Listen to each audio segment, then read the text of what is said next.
Why is CX and more importantly, AI within the context of CX important? Well, there's a couple of things that we understand and that we probably all share, but it's good to bring them up. And that is, we went through a pandemic. And if that wasn't a big enough paradigm shift in our lives, everything afterwards transformed completely from that one singular event. We also have domestic unrest. We just feel it inside of our culture. There's an uneasiness, and we have wars around the world and hyperinflation.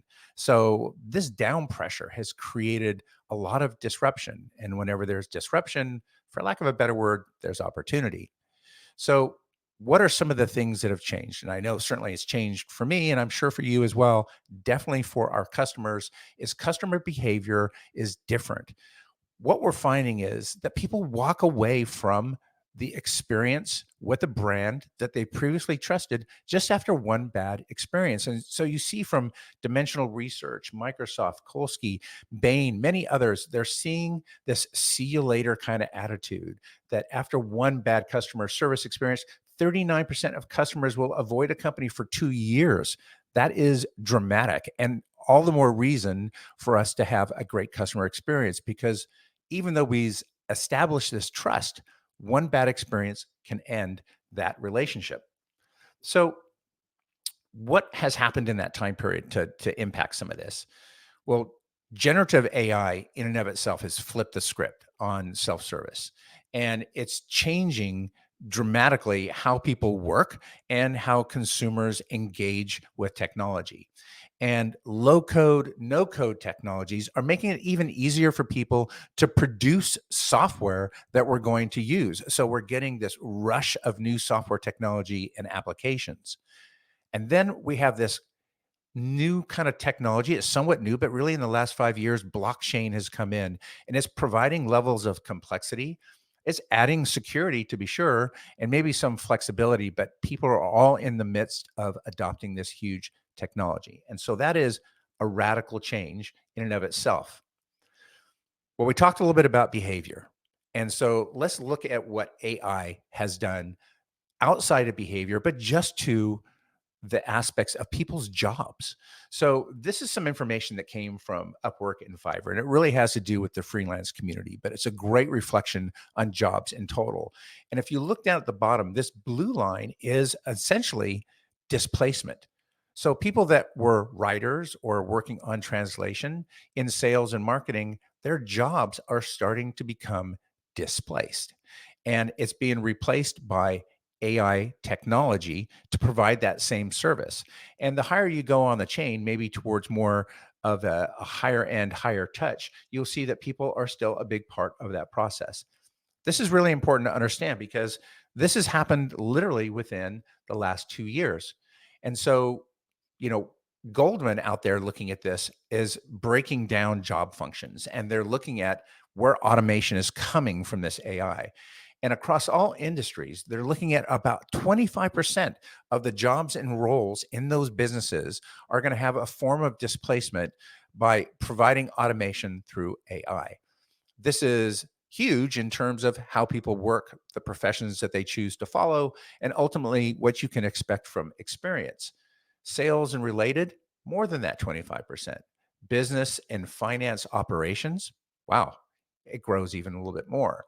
Office and admin support, we're seeing huge change. Again, I just want to remind you, this is just after 2 years of really introduction in its practical sense of AI.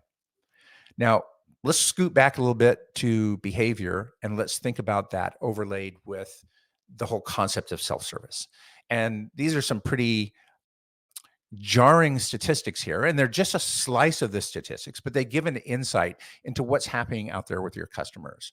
So, if you have a whole host of Gen Z and millennial customers, I'm not talking about Gen X or the boomers, but this group here of Gen Z and millennials clumped together. What the survey here that came out from Gartner, which was if their issue couldn't be resolved quickly using self-service, what would they do? What is their next step? Well, first of all, 55%, they use the service or product less. So you have less of an adoption of your own technology. Secondly, 52% of them wouldn't even buy from that company again in the future. Like that's it. They're gone. They may not even fill out a survey. They may not call and tell anybody. But what they may do is 44% of them will go on a social and maybe drop some FUD about your business.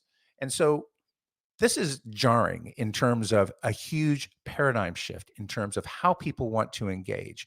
So self-service is growing, and strangely and oddly enough, people still want to engage with people as well. So that's not going away. So the whole dystopian view of complete replacement with AI is something of a incorrect assumption. So let's think about this a little bit more.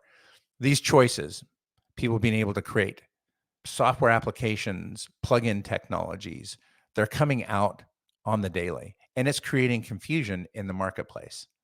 This is all happening at the same time that there is kind of a pitting together against traditional companies, companies that are brick and mortar companies, against companies that are startups in the click and mortar or the digital age. So we've got brick and mortar versus click and mortar, and some of the click and mortar can move faster. They're more agile, but they may not have the customer base, but they provide disruption and competitiveness. Privacy and fraud, as we go digital, are at the forefront of concern and of effort in the security realm. And then our competition is just not down the street. It's not local. It may not be in our state. It may not even be in our own country. Competition is getting blurred across the world, and customers are expecting more. So all of this is happening at the cross section of AI being delivered out. So the good news around all of this really is that we have a choice. And the choice really is to improve your customer experience. And so if you look up here, this is where we start. We think about what's inside our control. We think about what we have already. We have gratitude for the fact that we have customers. I know I do. And we want to keep those customers and we want to keep them happy at the same time that we reach out and grow our customer base. We want to understand our customer better than ever. This is to help fundamentally serve them in a more palpable way. And we want to be able to optimize our costs while we're doing this. And this may require a little bit of change in where our people sit inside the business. We may have to move some people out of support and maybe upfront into more of a sales role or a business development role or professional services role. And finally, we need to build a practice around CX. It's a big enough topic now. It's at the core of how we drive our business. And this is really kind of the answer. And AI is probably one of the most pressing, interesting, and growing components of customer experience. Here's, if anything, this should be motivating. You know, if we're looking at those people that focused on customer experience, they outperform their counterparts, their competition by almost double by having this incredible level of focus inside their business. And this is an out kind of point from McKinsey, which is really powerful because they're really surveying across the major organizations that probably are the least flexible, and those that are making the move towards this at a faster rate are winning. So let's get down to it. Let's talk about these 5 AI methods that lead to better customer experience. And when we talk about customer experience, you know, we get there in a lot of different ways. We get there through getting better conversion at all of our touch points, by driving better engagement. That's really critical. That's really what we're talking about with AI. It's where people intersect with this digital technology, the insights that we get from that, and ultimately the success that's driven. So let's get started. Now, let's get it. Method number 1, Convo Intel. What does that mean? Well, it really means conversational intelligence. And that's the first step along the way. This is kind of some low-hanging fruit. It's a software platform. It's a tool. It plugs into your unified communications, your contact center, CRM, your Salesforce, Microsoft Dynamics CRM, whatever you have, it plugs directly into it. And what it's doing is that while you're engaging with your customer over voice or maybe in a video just like this, it's getting all that data, all that information, and pulling it together and assessing it. And what is it doing? It's figuring out, are you having a good conversation? Is this conversation complete when it comes to the type of conversation you should be having? And can we predict any outcomes that come from this? So this is the overlay for this. It's just understanding the conversation. This is step number 1. If we can use AI just to understand what the heck we're doing already, we're going to get a move forward. We're going to have speech analytics, natural language processing and sentiment. We're going to understand the feeling that's going on in this. Is this going the right direction? We're going to have transcripts, summaries of the meeting, and then we're going to also pull together KPIs from it because we're going to understand the conversation more. And when we talk about that, what does that mean, understanding it more? Well, here's how we understand the conversation in a lot of different ways. One, in that conversation, let's say, for example, you're in sales or you're in customer service. You may be talking about this in a way that you're talking to customers, you're talking about competition. You're getting a lot of intel as to what is inside of the customer's mind. You're getting information about how the conversation went, and you can provide direct feedback to your customer service representative or your salesperson. Get better coaching. That's really critical. And for those of us that all know that inside of our industry, we need better compliance. Well, compliance, monitoring, regulatory compliance, all this stuff is pulled together and assessed. So if you want to know how your conversations are going, you will know precisely with this tool as evidenced by the data that's been captured. And more importantly, you'll understand, what is your pipeline doing? Is the conversation full with Bemanter? Does it have the right level of understanding to predict revenue? And this will also help with attrition around people as well, because we're going to raise the bar in terms of our conversation. Now, what does that look like? So this is actually an example of RingSense. So this is about making sense of your data. This is RingSense from RingCentral. And you can see already all the things we talked about are manifest in this interface. So we've got sentiment, energy, talk time, monologue, filler words, anything that has to do with this conversation. We have an AI coach. We can look at Q&A around this. We can identify our competitors, see what kind of objections that we're receiving. This information is critical and valuable, and we can push that information right up into the CRM. So what are some of the benefits? Well, we're going to get better customer experience because we're having a better conversation. So it kind of makes sense right off the top. We're going to have better salesperson performance because we're coaching at a higher level. That's going to equal better job satisfaction, retention. We're going to have operational efficiencies. We're going to have a tighter call, a more precise call, and we're going to improve decisioning. So for our managers that are wondering what's going on with our team, they're going to know what's going on with their team, and they can provide better decisions around how they guide that group of people. And we're also going to be able to damp down the risk of doing business. Now, what are some of the results? When we talk about results, we're really trying to think about quantifying. So these are objectives that we're trying to go to, quantifiable goals. And so we want to improve sales performance. We want to get from MQL, so marketing qualified leads, to sales qualified leads faster in the conversion cycle, improve our average deal size, sales cycle, lower the handle time. So let's get more calls in the day. Let's get more precise calls. Let's not waste everybody's time. Let's make this a very powerful conversation. Higher customer satisfaction, NPS, CSAT. There's ways to monitor all of this and quantify the results and understand the ROI to your business. Our recommendation to you right off the bat is, listen, you've got a CRM probably. You probably have a communications technology. If you don't think it's like strong enough, we can help you with that. But ultimately, you can plug this in and get going right away. You want to get that data insight as fast as you can to be able to make better decisions and then start this process, because it's going to be fluid and ongoing.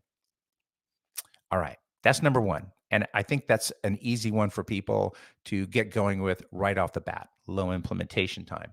The next one is Agent Assist. And if you think about it, these two have a lot in common together. They're about really enabling your person inside your business to have a better conversation.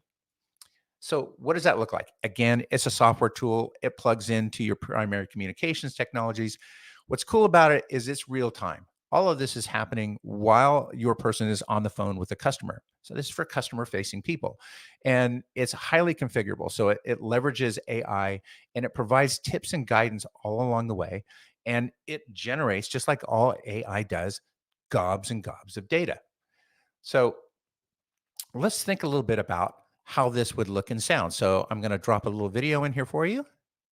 My name is Susie. With smart checklists showing agents how to keep calls on track and guidance prompts to handle any turn in the conversation filled with relevant decks, giving agents the confidence they need to perform. And with real-time coaching, agents can request manager help in a click. So make your agents happier. So pretty cool if you think about it. Like you can place that out there with your salespeople, your customer service people, and it's going to do some pretty incredible things. Now, what it's going to do is it's going to help keep your agents and your people on track. That is really critical. So they're going to be listening. The AI is going to be listening.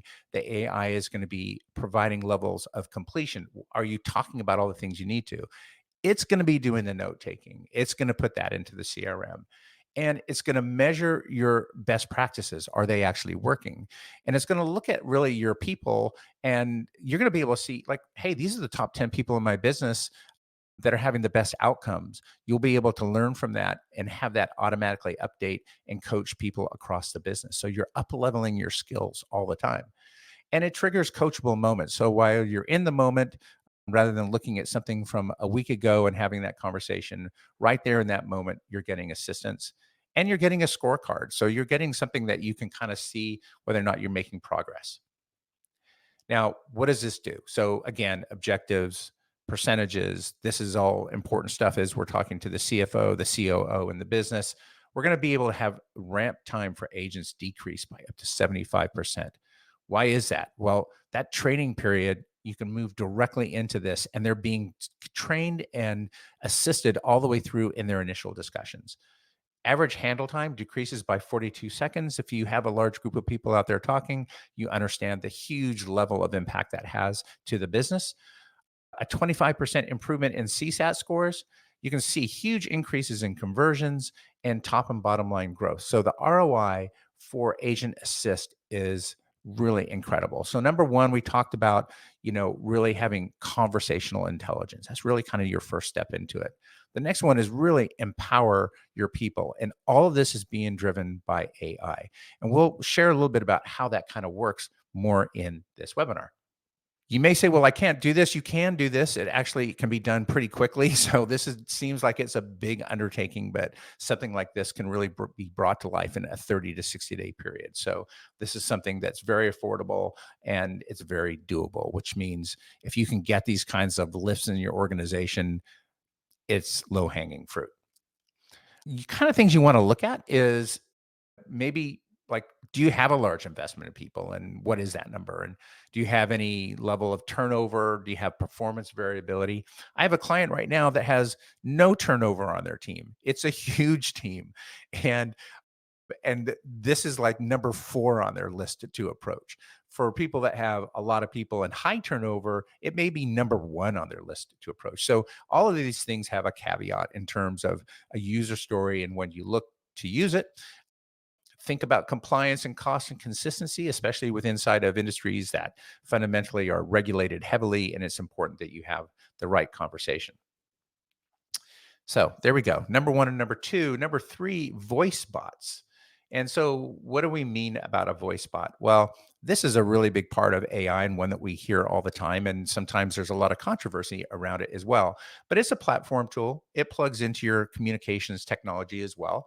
It typically plugs directly into like the voice system that you have. And it's all based on natural language processing. It's large language models. These are all the parlance of AI. And it is, in essence, at its very basis, conversational AI. That's the way we look at this. And you can select voices, personas. Like if you have a brand and you want it to sound a certain way, you can make it sound exactly how your company ebbs and flows. And typically it's driven by a knowledge base. And we'll talk a little bit more about that. But what's beautiful about voice bots is that you already may have a really strong voice channel. People choose to pick up the phone and give your company a call. So this intersects with that existing behavior of the customer.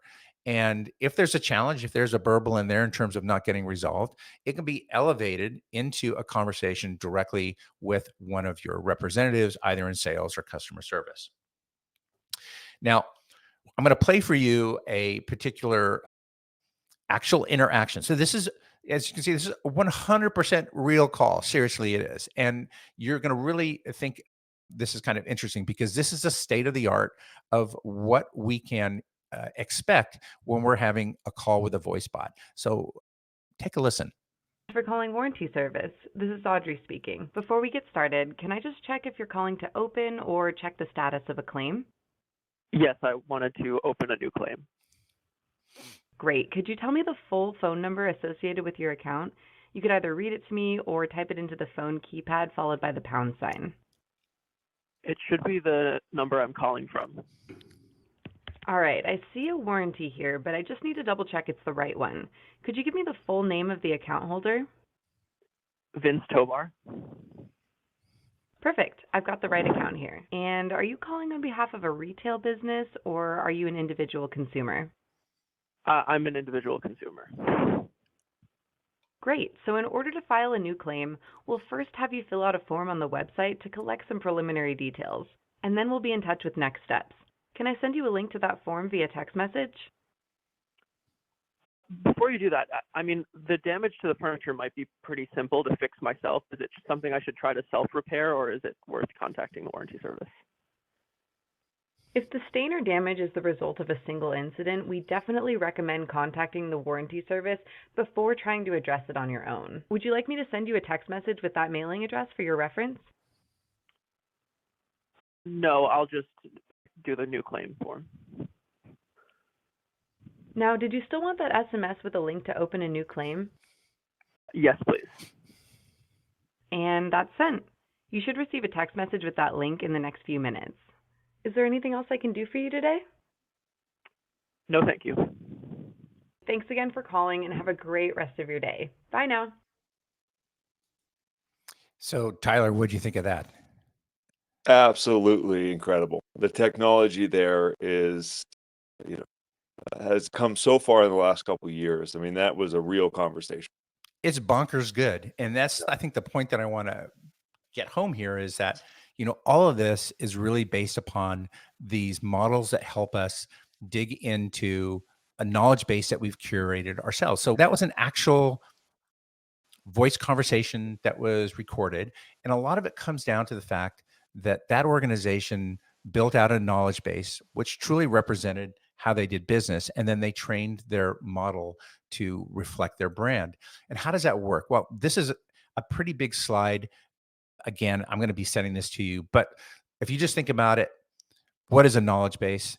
It's web pages. There's a web server, there's a browser, and there's articles and posts. And these web pages have been built out to provide a source of truth. And our bot, whether it's a chat bot or a voice bot, can now utilize that source of truth to have a better conversation, to set better expectations, and to solve the problem that the customer is reaching out for or need. It doesn't necessarily need to be a problem. It could be they just want to buy something. So that's a knowledge base. It's your source of truth. And it could be anything. Like Ring Central has its own kind of brand. It has a contact center with a tool called CX Expert, which is kind of a modulated, web server with articles. You may be a Microsoft house. Maybe you want to have a SharePoint site and kind of a custom bespoke model out there of web pages. You might even just go straight to just core web pages. You build it out in WordPress, build an FAQ, and that becomes your source of truth. Building a knowledge base should never be anything that's an obstacle. It is not difficult to do, and it really helps you consolidate the truth about your business outside of just databases that we may dig into as well. So here we are. What is the benefits of a voice bot? Well, it really helps out the labor force. So the labor force now moves to what's called an HVA, a high value agent. People are handling the most complex conversations and sometimes some of the most valuable conversations. It provides scalability during peak operating hours, and it gives you 24/7 support. It reduces complexity around the voice call-in because instead of having somebody go through 20 different options, we can just ask them what they need.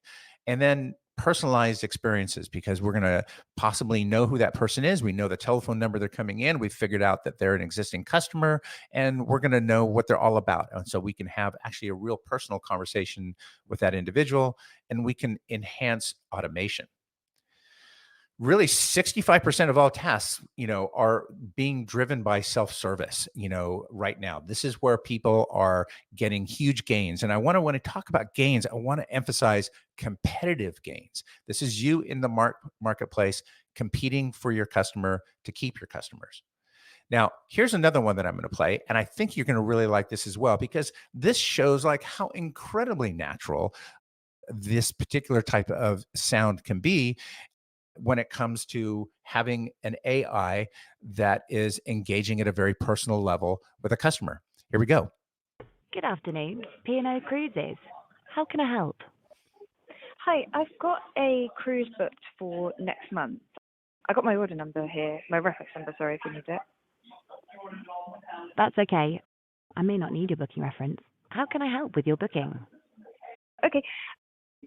So I think I've got free coach travel included, but I'm not sure how to book it. Yep, I'll take a look at coach transfers with you. What type of cruise are you sailing on? Oh, I don't know, sorry. Is it like a Southampton round trip, a fly cruise, an exotic cruise, or a world cruise? Oh, yeah, it's from Southampton. And which fare have you booked on? Oh, sorry, I don't know. With Select Fare, you should have been offered benefits like free car parking and onboard spending money to choose from. Do you know if you booked on Select Fare, or was it Saver or Early Saver? Oh, Select, I think. Great. You should have had complimentary return coach transfers as one of the benefits to choose from when you booked on Select Fare. And what day is the cruise departing? December 2nd. Great. So as long as the cruise is 7 nights or longer, there'll be return coach services to and from Southampton for everyone on the booking.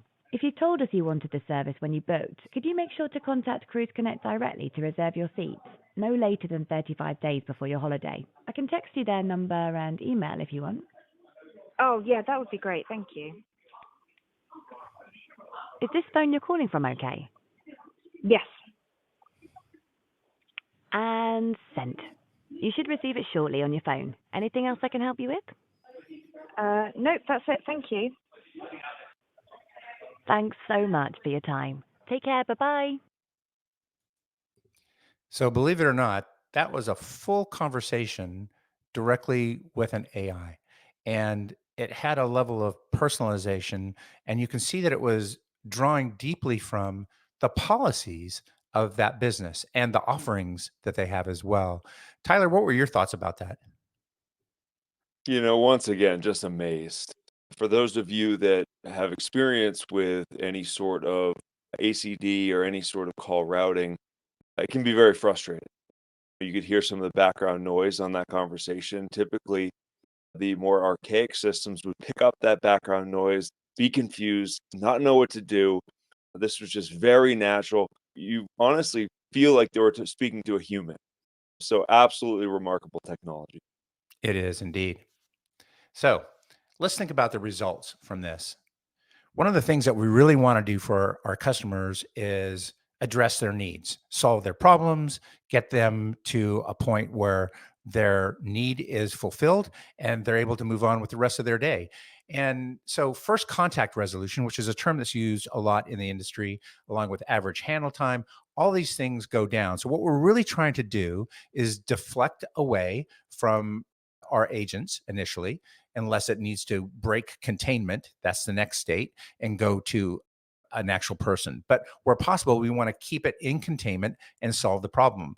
And so what we end up is a decrease in the cost per contact.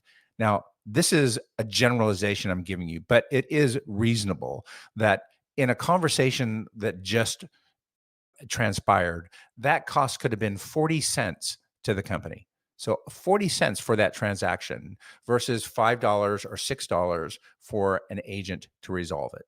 So you can see the disparity and the cost savings and the optimization that can come for the business. Meanwhile, the actual agent, salesperson, customer service person is handling more complex items. You can see 15 to 25% improvement in revenue and sales conversion, and an increase in overall customer lifetime value of 10 to 20% due to these particular items, just outside of the productivity gains. So very, very important. So what's our tip? What do we recommend? Well, we recommend like get started with this. There's a lot of people right now that are asking themselves, like, well, we're thinking about AI, or our IT team is looking at AI. Well, AI is available today, it's usable today, and people are consuming it in a way that it's making their businesses move forward and competitive more effectively. So there's a way to approach it. You go for higher volume, lower complexity. So you think, well, what can I, take that's simple and have that handled by the AI? And don't try to build an AI model yourself. If you hear somebody's trying to work on that inside the organization, like maybe have a better conversation somewhere inside, because you're going to waste a lot of money. These AI models are out there, they're on the shelf, they're workable. You can employ them in your business, and you can damp down all the risk by curating your own knowledge base. So it's all normal, like start small, optimize, learn, scale it, but don't wait. So method number 4, this is kind of kissing cousin to a voice bot. It's your chat bot, and it's a little bit different. So what do we do with a chat bot? Well, it's a it's also a tool that plugs into your contact center technology, and it has a knowledge base that it ties into. A lot of the similar types of things. It's searchable on a web portal, so you can find it, and it removes the need for human interaction. So kind of basic flow. And which comes first, the voice bot or chat bot? That all comes down to discernment, where you have traffic, what you're trying to accomplish. There's a lot of different factors, but it's not hard to figure out. So as we go through, this interface that we're talking about, which is just a human being working directly with that chat could be directly inside of a chat bot, like right there. This person's putting in, hey, I need to get a license for my fish named Eric. For anybody that's Monty Python fan, you're starting to follow along here. Obviously, it doesn't make sense. They say, let's get you to talk to a person. And there they are saying, I see you were looking to get a license for your pet fish, Eric.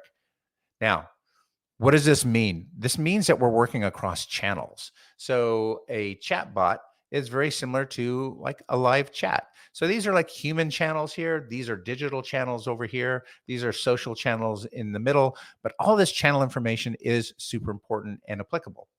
Now, here's an example that you might find interesting in terms of somebody using a chatbot.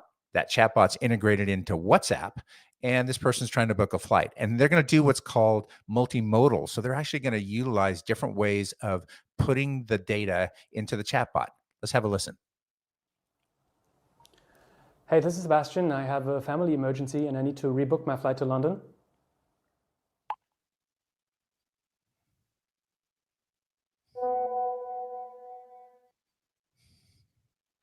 Now they're engaging with their keyboard.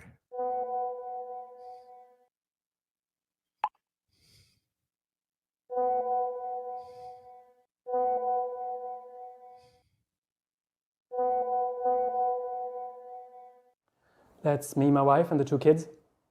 Back to interfacing with voice.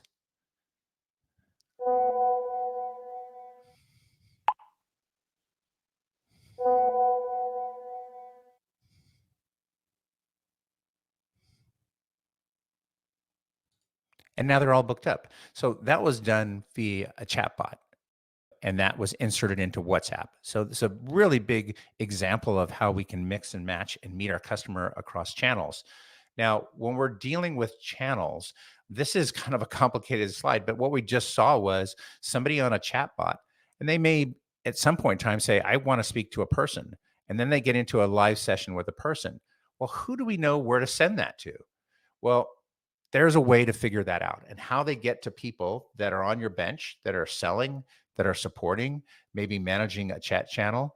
Well, that's all done through, believe it or not, contact center technology. And that's a scary word. You may say, wait, what? Huh? How is this even possible? Well, there's a dirty little secret out there in the fact that you don't have to be a contact center to use contact center technology. You may say that yourself right now. We're not a contact center, or I don't even think we have a contact center technology that we're using. That doesn't mean that you don't need it, because in this world where we need to get people to the right people on the right channel, it's done only through contact center technology, and it marries up nicely with our voice bot and our chat bot. This is the best experience for the client, and this is how you will win. So contact center is going to allow you to do all those things, multiple customer interactions, one person doing 10 chats, people managing emails, routing based upon customer inquiries. They want to talk in Spanish. They want to talk about a reservation. It's going to get to those people that know how to handle it. And then it's going to build in all the KPIs. So when we get back to our chatbot that marries nicely with the contact center, all the same attributes that we saw with the voice bot around support, labor force, automation, magnified. Now, chatbot, same type of situation with our voice bot. We're doing all the same things to improve interaction and measurement around average, cost per contact, improvement in revenue, increased customer lifetime value, massive in terms of impact to the organization. It's always fun to work through the ROI on this. We can help you do that. Pro tip, same thing for the voice bot, because they kind of go hand in hand, and you may do one as a 1A and the other one as a 1B. You may do them at the same time on a couple of user stories. The key is that it's leveraging that common knowledge base, and then you're bringing that to the customer where you typically meet them. So what's number 5? Number 5 is software synergy. And it's really all about the integration and data that comes from all these technologies. So I said before, it throws off tons of data around the customer experience, and this is going to allow us to avoid blind spots and to make better decisions and to target the automation that we need in the business. And this is how our business looks behind the scenes. Like, it's a big Venn diagram. All these technologies that we have, they're all interrelated and working together. Problem is, based upon where we are in the cycle, the department, we deal with each one differently, and we don't think about all that can be done by working them together. In doing it together, we can do an awful lot in terms of around efficiency right off the bat. But customer service and customer experience and sales are always going to be at the forefront in terms of around getting customers and keeping customers. So those are our top line goals. And same thing here. We're all impacting the same metrics across all these: customer lifetime value, cost savings, improving your customer success scores, and revenue growth. All of this is improved and peaked by proper integration of these technologies. So what you want to think about when you're adopting AI is, where's the data going to go? Do we have a common data lake for all these experiences? Can we apply methods of attribution to it? Do we know where all this is coming from? And do we understand how these platforms work to track the customer event cycle across the entire business? This is really, really critical. This is the things that you need to uncover in your business, because once you start employing this technology, you can radically improve each one of your investments by making sure they're properly integrated. So there you are. Great outcomes, conversational intelligence, agent assist, voice bots, chat bots, integration. Great stuff. So coming out of that, you can see that, like, this hybrid customer support and sales environment, because I want to lump those both together. I think that's important, really needs to be part of your plan. And so we went through 5 distinct AI methods that wrap into your CX to drive better customer outcomes. And they don't all have to be adopted at once. They can be levels of sequential rollout, levels of paired rollout between VoiceBot and ChatBot. I just want to get across to you that this is no longer like an optional aspect of business. This is how business is being conducted right now, today. And as fast as things moved in the last 2 years, that rate is only going to accelerate. So I brought up on the screen here something for a reason, and that is because we've heard this from so many of our customers, and that is that ultimately they're not sure how they're going to adopt AI. We have a way. It's called the Activate CX framework. It can start with just a simple conversation. We don't have to dig into every aspect, but you can see we have a way of getting a level set all the way to selecting the right technology and getting moving forward on it. We appreciate so much your time. Your time is valuable, and you chose to spend it with us. Tyler, thanks so much for being on this call today and for providing your insights and your thoughts and reactions to some of these crazy bonkers capabilities that are available right now. It's always a pleasure. Thank you, Frank. Yeah. Thank you, Tyler. Thank you, everybody. We hope you have a great day.